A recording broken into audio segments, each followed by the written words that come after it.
Assalamualaikum warahmatullahi wabarakatuh. Apa kabar teman-teman semua? Selamat datang di channel Pintu Rahasia.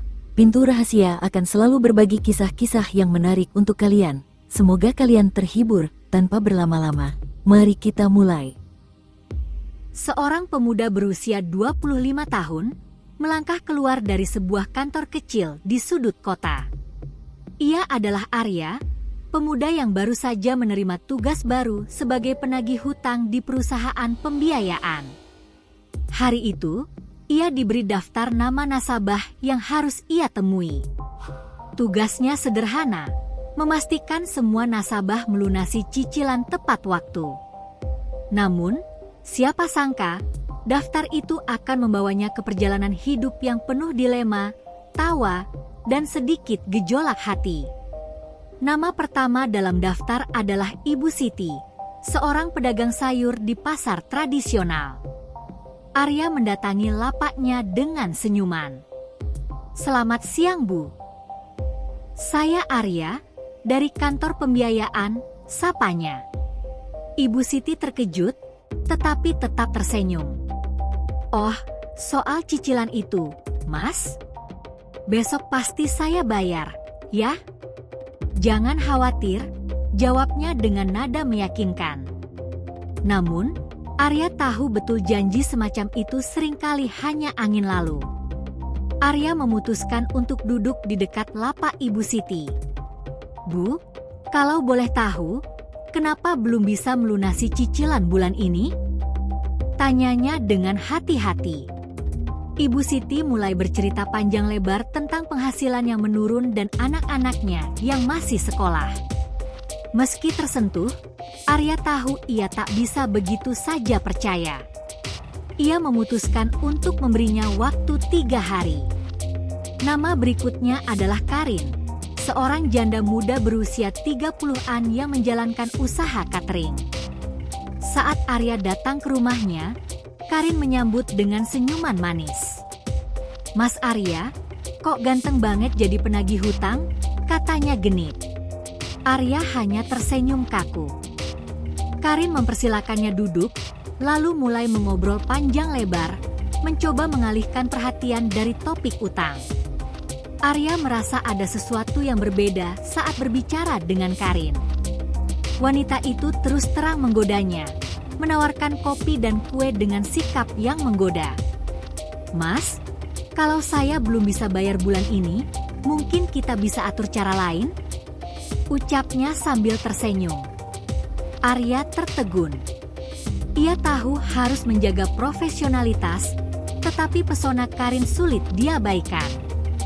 Selanjutnya, Arya bertemu dengan kelompok ibu-ibu di sebuah kompleks perumahan. Salah satu dari mereka, Bu Tini, dikenal sering terlambat membayar cicilan. Saat Arya tiba, Bu Tini sedang bergosip bersama teman-temannya. "Aduh, Mas Arya ini kesini pasti karena saya, ya?" ucap Bu Tini dengan nada santai. Arya hanya tersenyum sambil menjelaskan kedatangannya.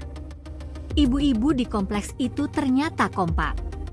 Mereka mencoba merayu Arya dengan berbagai alasan dan dalih agar diberikan waktu tambahan.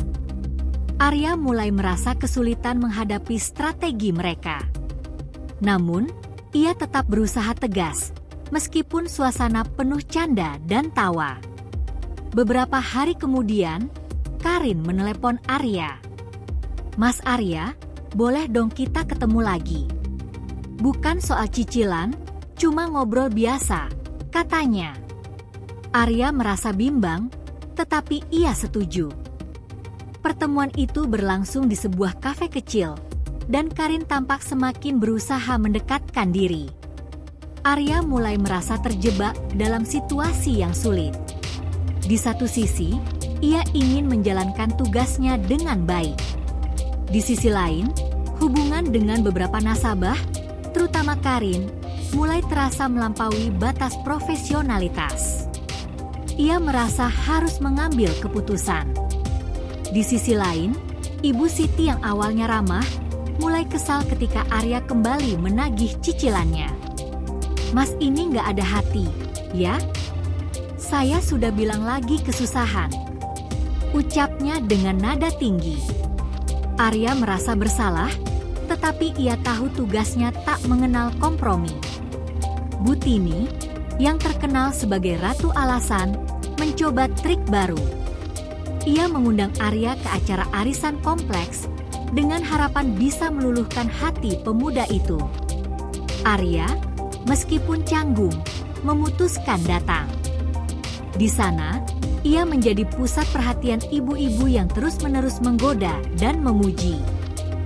Karin mulai menunjukkan sisi lain dari dirinya. Dalam sebuah percakapan, ia bercerita tentang masa lalu yang sulit setelah kehilangan suaminya.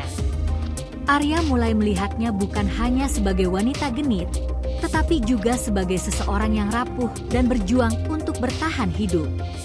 Arya mulai mempertanyakan pekerjaannya.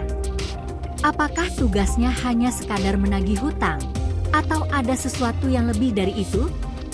Ia merasa terjebak antara menjalankan kewajiban dan memahami realitas hidup para nasabahnya.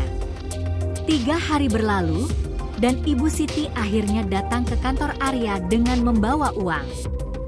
"Maaf kalau saya kemarin keras, Mas. Ini uangnya," katanya.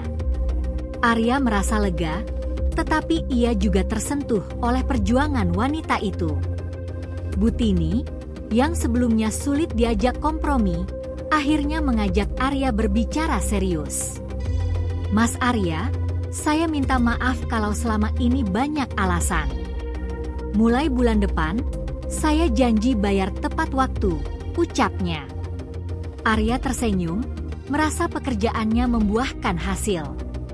Arya menyadari bahwa ia mulai memiliki perasaan pada Karin.